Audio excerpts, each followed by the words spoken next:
Hello everyone, my name is Ed Mitchell, web developer and regular podcast guest over at 4playernetwork.com, and this is my top 10 games of 2021.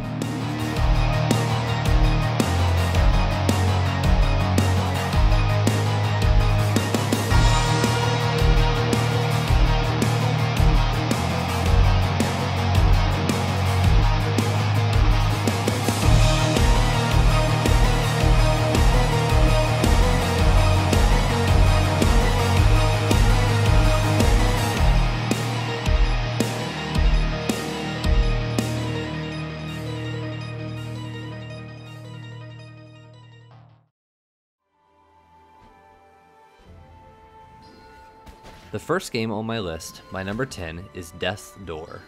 I'm a pretty big Titan Souls fan, the first game by Acid Nerve. I thought the one-hit kill mechanic for both you and the bosses were unique, and it meant that every single boss had a little puzzly element to it. While Death's Door doesn't do any of that, what we do get is a solid Zelda-like with some light Souls mechanics, a combat flow that feels very tight and rewarding, and generally speaking, a pretty cool world. The whole game, but particularly the boss fights, are full of charm. Each little world you explore is detailed, beautiful, and full of characters that truly give the player a sense of place. For a quick 10 to 12 hour experience, you really can't go wrong with giving Death's Door a try. My number 9, Deathloop, is perhaps a little bit of a controversial pick. Considering that Arcane is one of my favorite studios, with the Dishonored series and Prey being great entries in one of my favorite genres, I had high expectations going into this one. While I think that it succeeded at most of what it set out to do, my expectations weren't quite in line with what the game itself was trying to tackle. Now granted, I do enjoy the Juliana mechanic. Playing a game of cat and mouse with a real person added an element of unpredictability to exploring the different areas, but it was something that I ultimately got tired of, especially when I kept running into people that were obviously hacking. For one Juliana I killed, I got the quote, Juliana is gone message, and they stuck around, killed me 3 times, and I looped. I ended up deciding to turn off the multiplayer Juliana because I just wanted to finish the game. And then when I finally did finish the game, it just felt so rote. It was not at all the satisfying conclusion to the mystery that I was expecting. So I guess what I'm saying is, there's a lot of good here, and if you're a fan of Dishonored, I think you'll get some elements of greatness in the way you approach your targets and such. But all of it wasn't quite enough for me to put it higher on my list this year. My number 8 is Returnal. It's actually pretty funny that this game ended up on my top 10. I literally stopped playing the game after I hit the second act and never picked it back up. In fact, it was going to be one of those games I always meant to get back to. But after Nick talked so passionately about it, and then requested me to capture footage for these videos, I picked it back up, got the credits to roll, and since then, I am in deep. I plan on beating the game and possibly, if I can manage it, get the platinum. I was surprised by how much this game managed to get its hooks back in me, but there's something about the shooting, dodging, and moment-to-moment gameplay that feels so good and becomes addictive. Exploring the rooms, deciding whether to risk the negative effects of a malfunction in exchange for higher health, more gems, or potentially good weapons is a loop that just keeps on giving. And while the first and fourth biomes definitely got old after a while, by the time you get to the last biome you're treated to an enormous amount of visual stimuli in the combat that is both striking and somehow not overwhelming. Returnal managed to slip on my list at the last minute, but it certainly deserves a slot here. Oh, Subnautica, one of my favorite games of all time, and finally we get a sequel, or is it a standalone expansion, who can know? Subnautica Below Zero is my number 7. Honestly, I thought Below Zero had all the elements that made the original so great. The crafting loop was solid, the desire to explore the unknown areas was still there, and the light horror moment still terrified me. I was expecting not to like the overworld mechanics, but they were serviceable. The vehicle you get on land, the Snow Fox, was actually pretty fun to zoom around in, despite how annoying the overworld Leviathan was every time he knocked you off of it. And the new underwater vehicle, the Sea Truck, was a cool addition. Being able to have a modular mobile base that you could attach and detach at any point, it was a pretty good substitution for the original Seamoth, but I still think the Cyclops is better overall from the original game. Below Zero is a great game, and I seriously can't emphasize enough how addicted I was to the crafting loop the whole time I played it, just like the original. So if you're into Subnautica and are driving for more, you can't go wrong with giving Below Zero a try as well. My number 6 is It Takes Two. I'm a pretty big fan of Josef Fares' video games. I thought Brothers: A Tale of Two Sons was a great little puzzle/exploration game with a fairly unique mechanic. I ended up reviewing it for a video game class in college because it had such an impact on me. And for A Way Out, despite not being super happy with where the story went, I thought there was a fun little game that revived the split-screen couch co-op idea, and was successful in some parts and struggled in others. It's very clear that It Takes Two was born from the lessons learned from his past games. It isn't nearly as serious in tone, but it is surrounding a real story, one of a child's struggle with her parents' potential divorce. Somehow this meta-commentary persists throughout the whole game, but it's never in your face about it, considering most of the gameplay is you working together and communicating as a team to solve the platforming puzzles. At the end of the day, you cannot do anything alone. You have to work with your partner. I don't get the opportunity to play a lot of games with my wife, but we're slowly working our way through It Takes Two, and it remains a delight with every level, every new mechanic, and every vignette on our way. It Takes Two is a fantastic excuse to try something different, and I highly recommend it.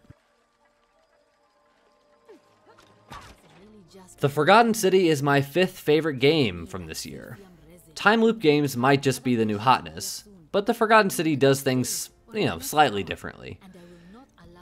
In this game, your character canonically remembers everything that happened in all the previous loops, so you get to use that knowledge to your advantage.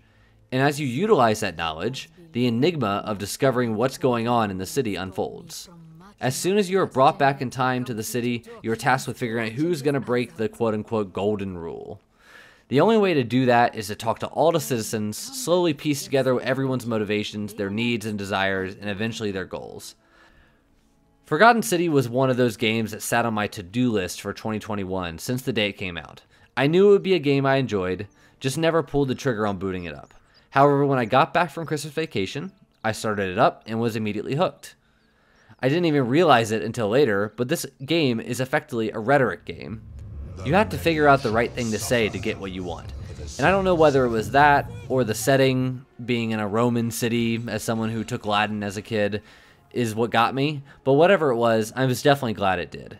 There's a pretty great message here about cultures building on top of other cultures, and how that's a beautiful thing, and not something that should be ashamed of, or hidden. And Forgotten Cities is one of those experiences that I think could only work as a video game. So even if you don't like this crazy new fad of time loop games, I think that Forgotten City is definitely worth your time. And here we present yet another game that was on my hit list after my Christmas vacation. Inscryption is my number 4 game of the year. I'm not like a super card game type of guy.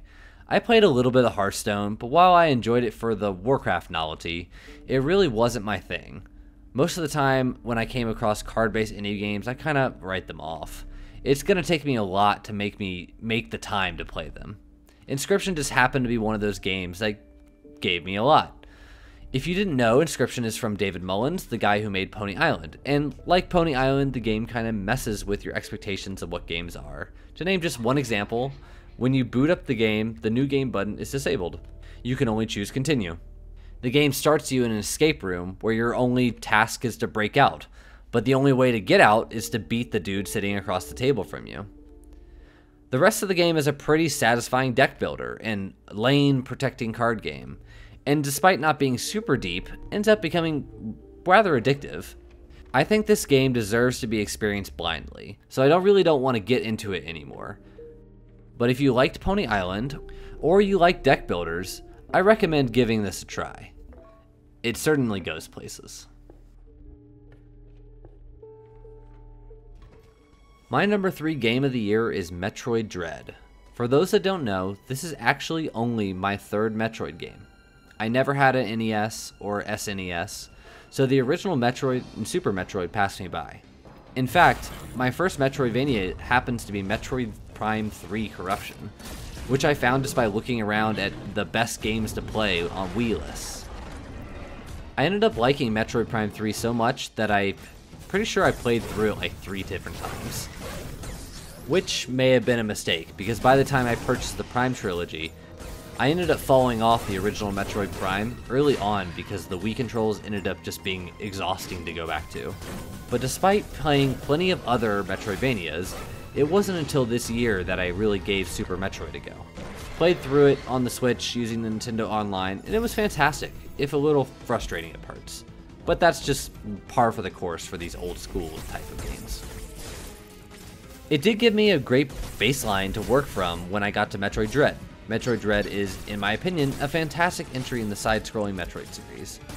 Being able to parry enemies, a move introduced in the Samus Returns 3DS remake, feels great when you get it right, and not too punishing when you don't.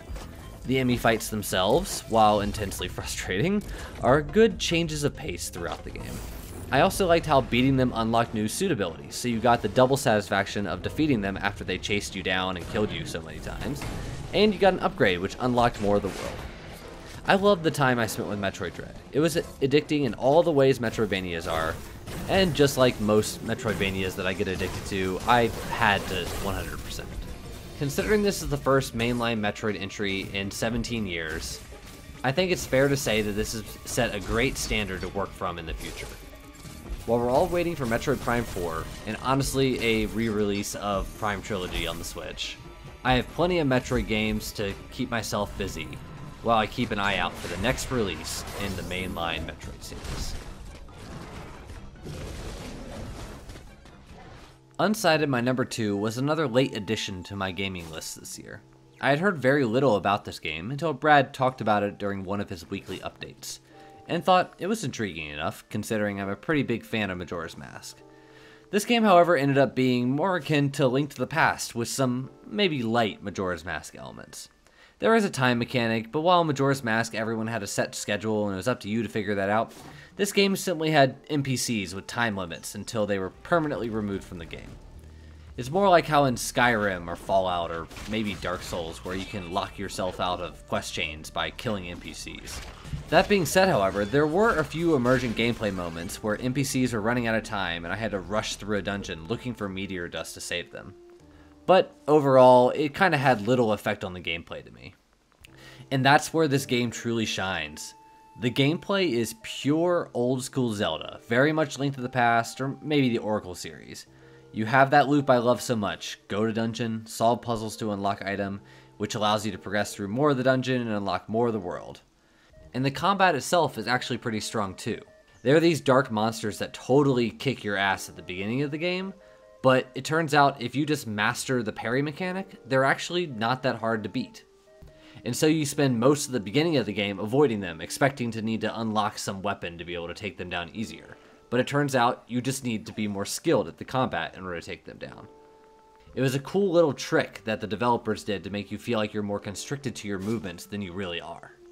Unsighted executes on the gameplay so flawlessly. I felt it the second I dove into the game. It's a great little Zelda-like game that I absolutely loved, and it only ended up being beat by a single game this year. Yeah, another Ed's favorite games list, another chance to talk about Outer Wilds. Yes, that's right, it should come to no shock to people that my number 1 game of 2021 is Outer Wilds expansion, Echoes of the Eye. I was truly skeptical when this game came out that it could recapture the magic of Outer Wilds. Outer Wilds is a game about exploration, innate discovery, and figuring out the rules of the universe by experiencing it firsthand. There's so much beauty in the first game's ability to dole out information that I didn't think Mobius Digital could do it again. However, with Echoes of the Eye, they certainly succeeded. The expansion begins with you being prompted to check out the new exhibit in the museum. Now, I obviously don't want to spoil anything, but the first task is exactly what I'm talking about. The act of finding the stranger, it just immediately brought me back to what made this game so great. The loop of discovering something, a light bulb clicking, and you using that information to discover something else, it just kept on giving throughout the whole expansion. These developers are very clever. There are a number of hidden mechanics in the game that are, for lack of a better word, hidden from you.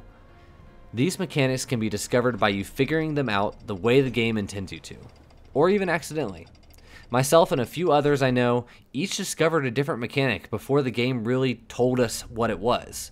This is something that happened to one of my friends in the first game too, But the way the expansion is structured, you don't end up completely sequence breaking the game, which means the developers knew it would happen. Overall, I would recommend this expansion to anyone who enjoyed Outer Wilds. If I really had to pick one thing I didn't like, it was the few times you had to stumble around in the dark. While it did add a decent amount of tension and like some light horror elements to the game, I think the criticisms were fair that it ended up being overly frustrating. Outer Wilds and its expansion make a complete package of one of the greatest games ever. I was so excited to see what the studio did next when I played the original, but now that they proved themselves again with the expansion, I think it solidifies them as one of the greatest video game developers of all time, which makes Outer Wilds, Echoes of the Eye, well deserving of my number one.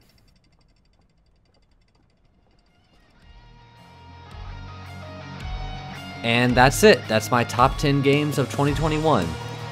I appreciate you watching my video. If there are any games that I might have missed from 2021 that you think I should revisit, leave a comment down below. 2022 is shaping up to be an incredibly massive year for video games, so I look forward to sharing that with all of you.